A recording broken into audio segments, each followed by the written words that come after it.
Life as We Know It with Tom Walton. I'm hoping you will indulge me here for a few moments.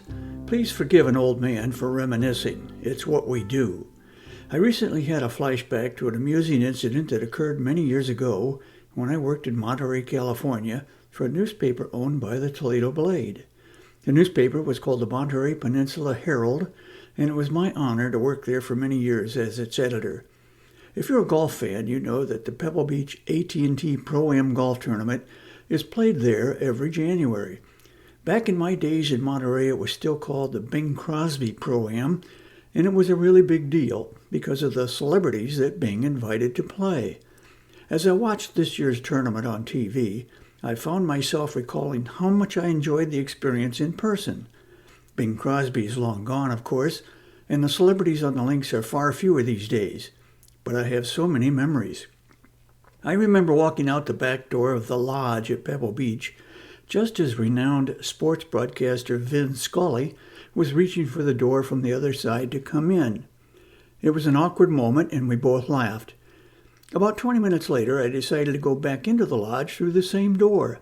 Here comes Vin Scully again, trying to exit at the same moment. We both laughed again. He looked at me and he said, "Son, we've got to stop meeting like this. People will talk." My wife and I always took a picnic with us to our favorite vantage point at the 15th green and let the players and celebs come to us. Tennessee Ernie Ford was getting ready to putt and spotted us eating from our cooler. He wanted a bite of my egg salad sandwich. I gave it to him. Everybody laughed. I remember Glenn Campbell singing a chorus of Rhinestone Cowboy for the spectators after sinking his putt. Huey Lewis always stopped for pictures. Bill Murray once nailed a shot close to the green and clutched at his chest in mock disbelief. Thank goodness it wasn't a real heart attack.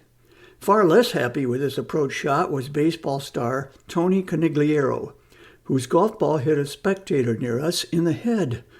The gentleman Conigliaro hit wasn't seriously hurt, but Tony was beside himself, perhaps because years earlier he'd been hit in the face by a fastball at Fenway Park, nearly ending his career.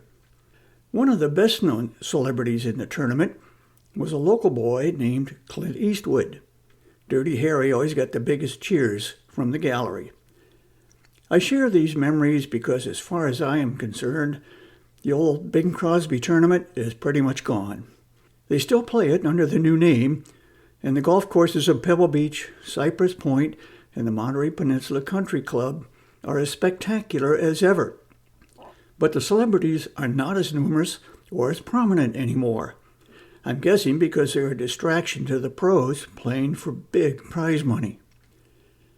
The gradual erosion of the happy-go-lucky nature of the event has managed to diminish the spectacle and fan appeal.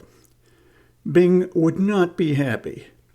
I'm glad I got to enjoy his tournament when it was still called the Crosby Clam Bake.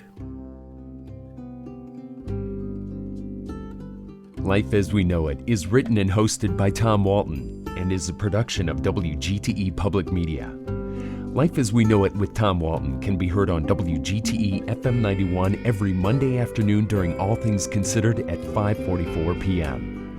Or hear past episodes at wgte.org/life.